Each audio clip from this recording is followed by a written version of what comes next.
Hi, this is Trinesha Cottrell, and today I wanted to talk about the key to waiting the right way. So I know you're probably thinking, okay, what is the key to waiting the right way and why would I want to wait?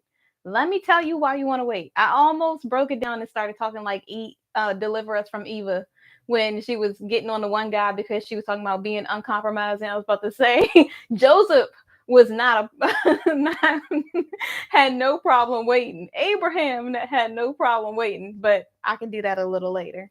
So let me tell you a little bit about this story. So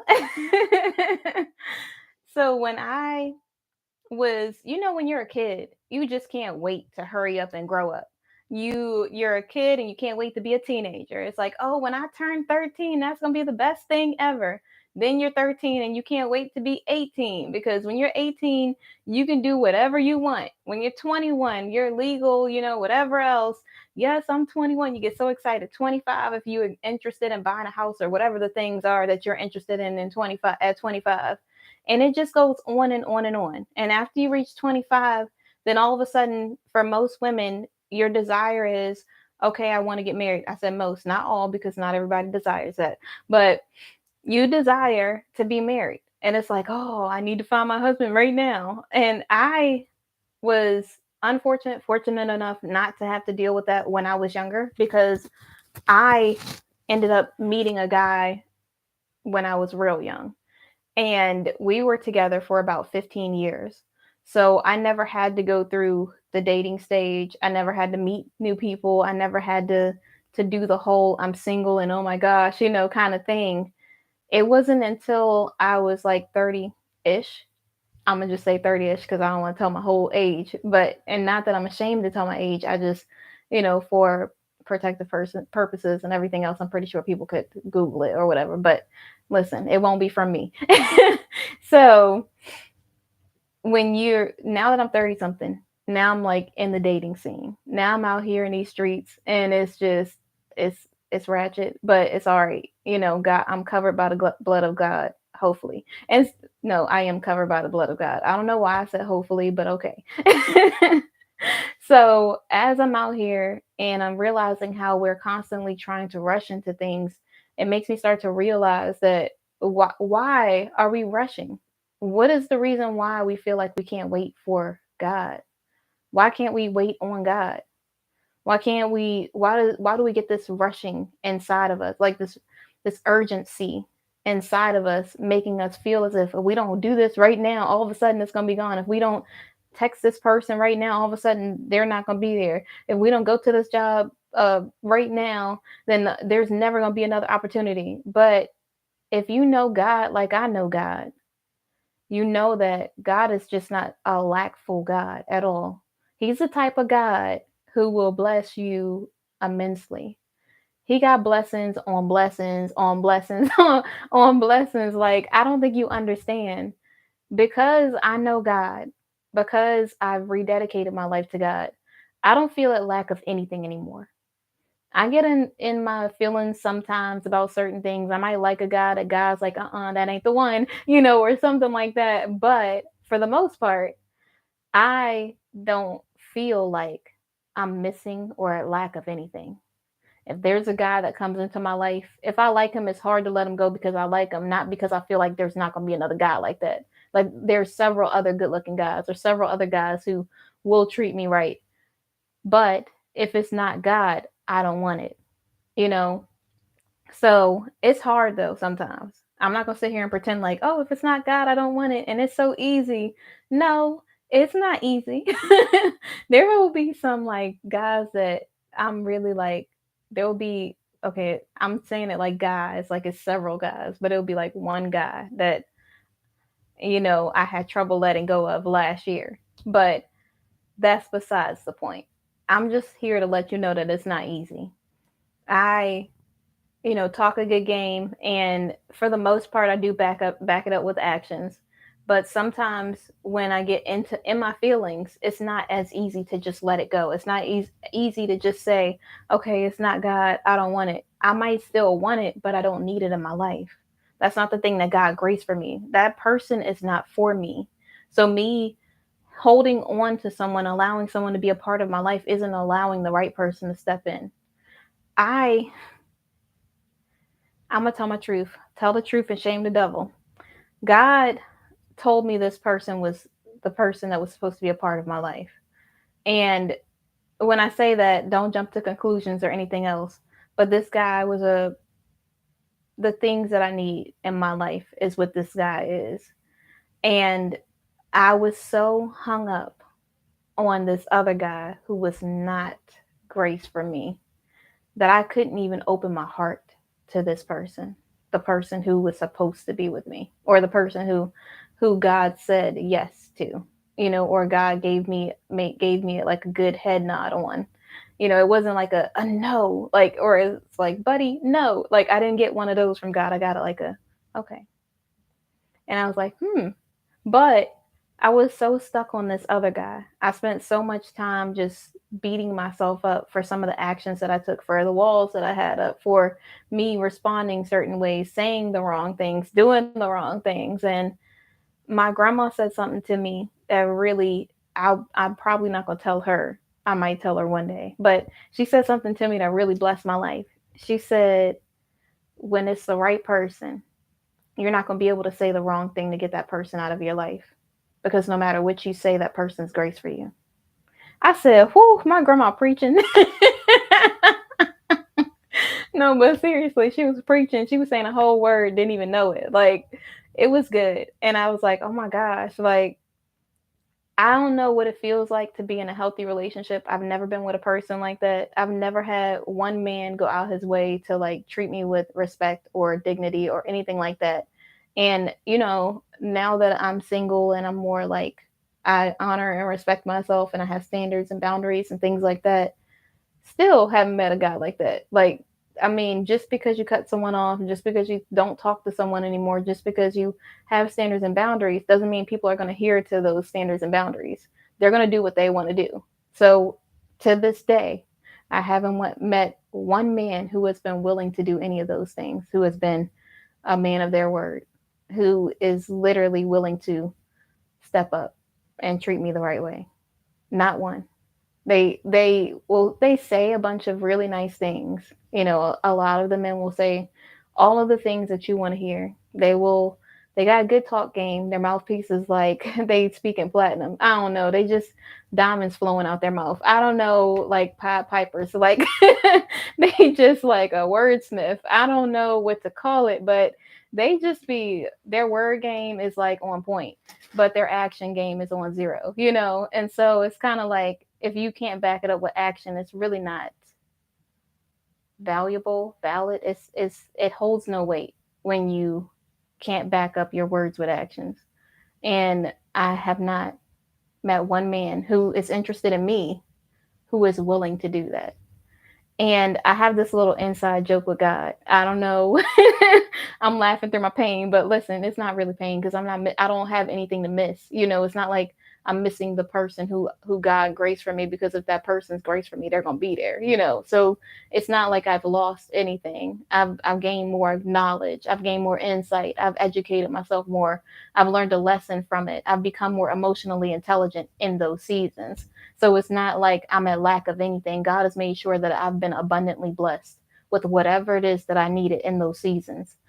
Whether it's a person that comes in that, is like a person that comforts me, or it's a new friend that comes into my life who we hang out and we're cool, and it's like I end up going to the church services and we have ladies nights or something like that. It's like it'll be things like that that God will fill me with.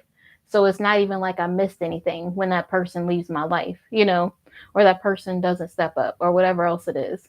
And I'm not saying I'm trying to blame it all on the person, because like I always say, I'm not perfect at all. I'm nowhere near perfect. Like if there was a picture in the dictionary besides missteps, my face would be right there, because I make a lot of unintentional missteps in my life. And it's because I'm not perfect, just like every other person in this entire universe. Like the only person who is perfect is God.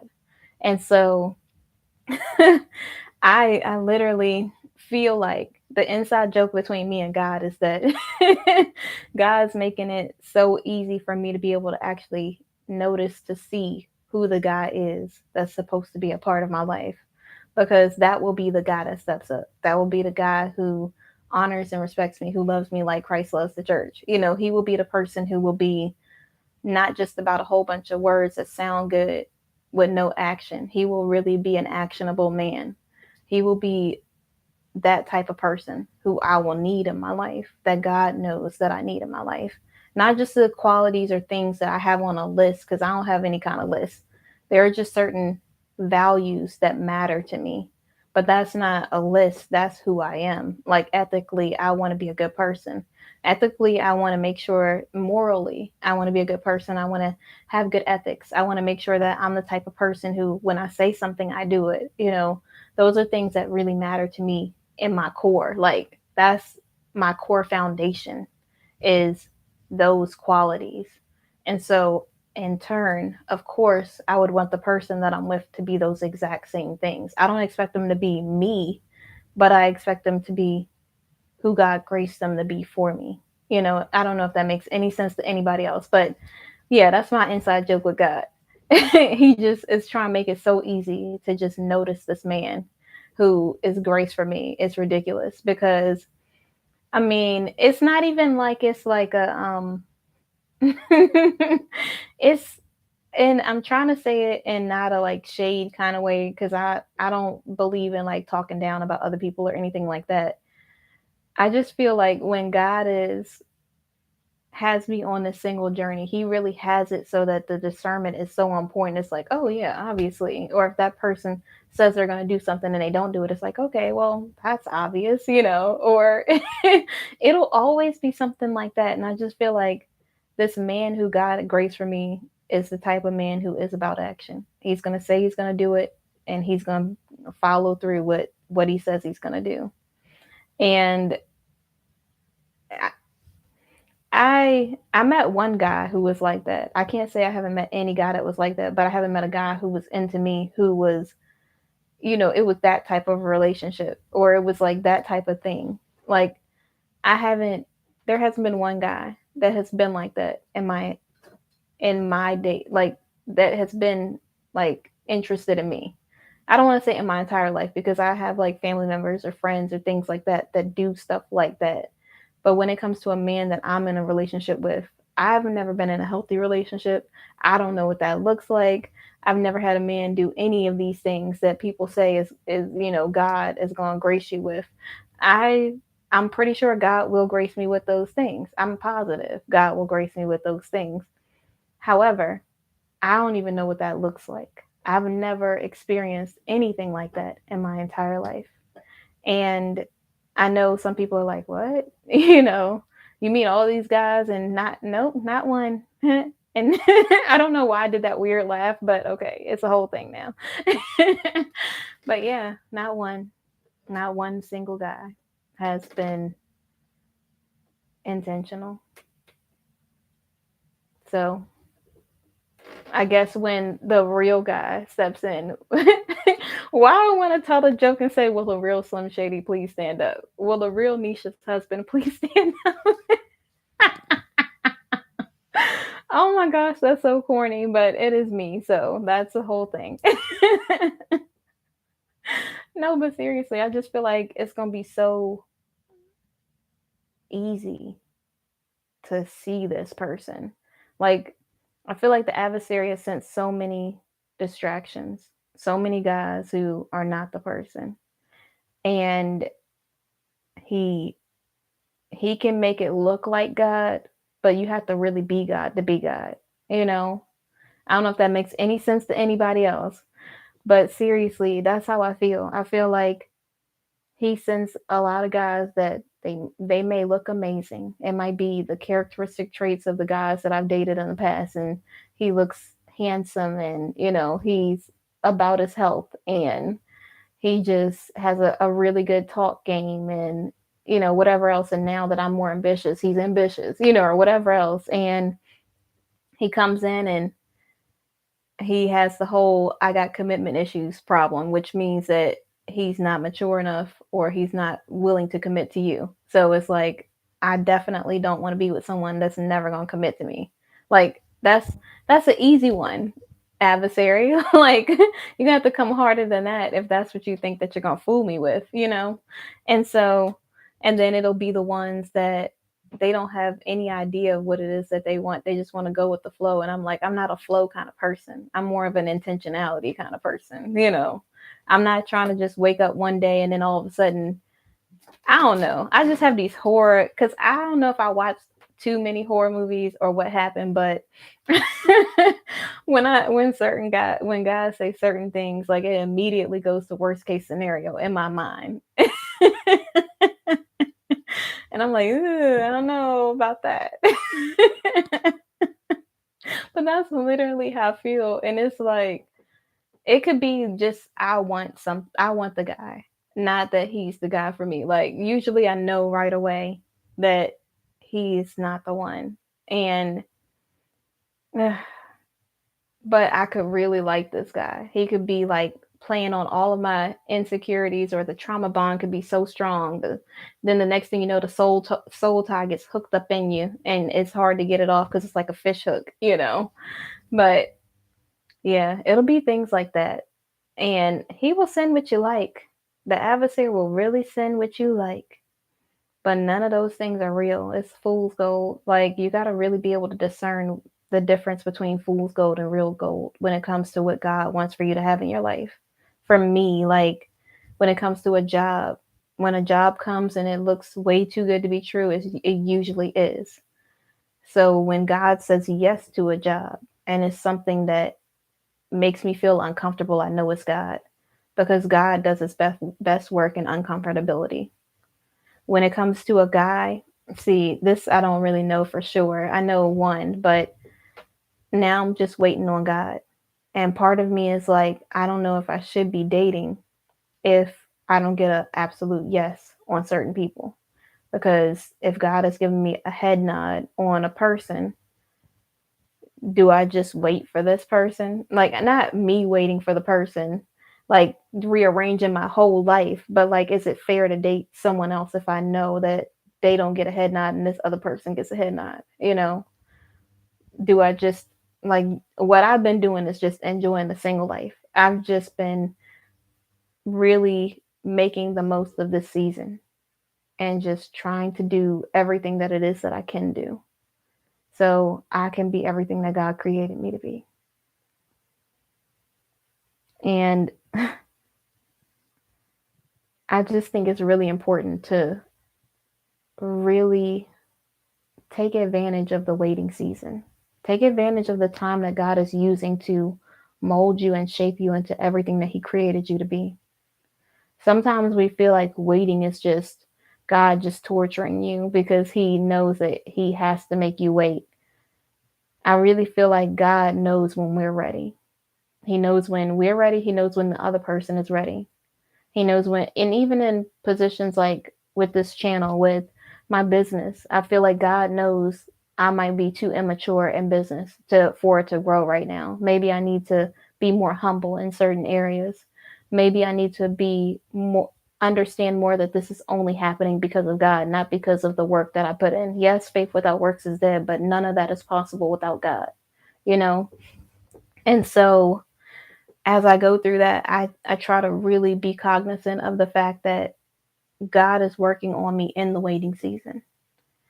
And I definitely don't want the guy before he's ready. I don't want him to get me before I'm ready. And I know we could help each other in certain areas and make each other better. Like I could help him and, you know, with whatever it is that God graced me to help him in. And he could definitely heal me in certain areas that I couldn't heal on my own because I needed to see it in real life. Like I had faith for it and hope for it. And that's why God blessed me with it. You know, I don't know. I'm talking a whole bunch of stuff, but I feel like that's how God is. God will make sure that you are exactly where you need to be with that person. I sometimes it's not easy knowing, you know, when I get a head nod, like knowing to wait or knowing and then knowing that I am waiting. Sometimes it's like, oh, you know, they're waiting and it's been hard for them. And I know I've gotten a head nod. So, and then I hear a lot of people say, don't say anything. Like, just let it happen the way it's supposed to happen. And that's what I've been doing. Just being patient, just letting God work in the background and do all of the things that it is that He needs to do. Because if God wanted me to say something, He would say, you tell him, or God will tell the person if that person knows that I'm his wife. I feel like I don't have to say anything. I don't have to do anything but be me. I don't have to be anywhere else but here, wherever it is that God sends me. I don't have to be doing anything but serving. As long as I'm doing those things, I'm being intentional and I'm focusing on God. God is working everything else out. He's going to make sure that we find each other some kind of way. He's going to make sure that we end up at whatever place it is that we're supposed to be at so that we can meet, so that, or we can see each other again, so that we can talk, so that we could do whatever it is that we need to do to get us to the place where God wants us to go. I know that everything that God is doing is for a reason, and He would not have me wait for no reason. God is not some big, person standing on there like just looking down at us like, haha, I made you wait, made you look. He's really like, you're not ready yet. If I give you this before your time, it is going to be more of a hindrance than a help. If I give you this before you're ready, you might be the thing that messes up this blessing. It won't be a blessing at all. It will be a curse. God is literally like, while you're waiting, just appreciate where you are. Enjoy every single moment. Seriously. And I'm going to just make that my whole pun. I'm enjoying every single moment. Single season. I don't know. I might do a post like that. I don't know. But seriously, we really have to just enjoy where we are. You are exactly where you're supposed to be. That's what Nicole always says. You're exactly where you're supposed to be. God knows you, so He knows what steps you would take, what missteps, what mistakes you would make along the way. And He did all of that knowing that you would end up right here, right exactly where He needed you to be. So don't feel like you're missing out on anything. Please don't compare yourself to anybody else, because I promise you, whatever's going on in their life has nothing to do with you. Your journey is unique to you. What God wants to do on your life, on the inside of you, for you to help, for you to serve others, for you to impact other people, is totally unique to you. No one can take that away from you. So just focus on yourself. Focus on, just don't think of this as waiting. Think of this as enjoying every single second, every moment, every day, every week, every hour. Think of this as just spending time with God, with a good father who wants to make time for you, who wants to spend time with his daughter, who wants to tell you his words of wisdom through the Bible, who wants you to build a relationship with him so that he can be there with you so you don't ever feel alone, even when you're single. Allow him to really guide you so that you'll be on the path that you're supposed to be on instead of on some side street somewhere. Allow God to really take and hold your hand. Allow him to comfort you in your moment of weakness, to be your strength in your weakness. Allow him to really just be everything that it is that God can be. Sometimes we think of God just as a provider, but he's so much more than that. God can be whatever it is that you need him to be in that moment. Anything. Sometimes I don't have the fight in me and I call on God for that fight. Sometimes I need him to provide wisdom, provide financially, whatever it is, and he's always there for me. Sometimes I have a moment of weakness and I'm like, God, I need your strength. And he provides strength in a moment where I don't know how I'm going to go on. God has literally been everything to me. And without God giving me this time to build this relationship with him, I don't know if our relationship would be that strong. I don't know if I would seek him as much as I do. I don't know if I would be in prayer as much as I have been, if I would be focusing in on him. Because if God would have gave me the guy prematurely, I would have been so about this guy that I would have forgot about God. And that's just me being real. I would have never had the time to build that relationship so that I can use discernment the right way, so that when I do need to help this man, I can actually truly help him the right way. I won't just be in the ways of the world, talking about, oh yeah, we need to get on this thing, like we need to do this, everybody else is doing it. Listen, we totally different. We move differently over here. Like, we're moving by God. So if God's not guiding us there, then that's not what I'm about. And I don't think that's what my future husband would be about either. He would be about following God, and I would be following his lead, and I would be there to help him. You know what I'm saying? So that's all I got to say. Just enjoy the waiting season. And if you are patiently waiting, if you're single, put waiting in the comments. Let me know that I'm not alone. Well, God's with me, but you know what I mean. Having that community is just something different. And also, stay tuned for tomorrow's live at 9 p.m. Eastern Standard Time, right here on YouTube Live. So, thank you so much for watching. I really appreciate you supporting this channel. I really appreciate you coming out to watch the live and everything else. It's been so amazing seeing people show up when I really thought nobody was going to hear me. That's just me being real. I really felt like, God, I don't have a voice. Like, what is it that I'm going to say? And God was like, just let me use you, and I will put everything on your heart that you need to say. And every time I focus on God, it's smooth like butter. Well, I always got to come with the corny jokes. But yeah, seriously, God has just been so good. And I just, I'm so appreciative. I really am. And I definitely want to help and serve in any way that I can. So if my story, if my testimony, if the things that I'm doing are helpful to you, then I know that I'm doing a good job. I know that I'm exactly where God intends for me to be. So thank you so much for watching, and I will see you tomorrow at 9 p.m. Eastern Standard Time. Wait patiently and remember to be an M purpose.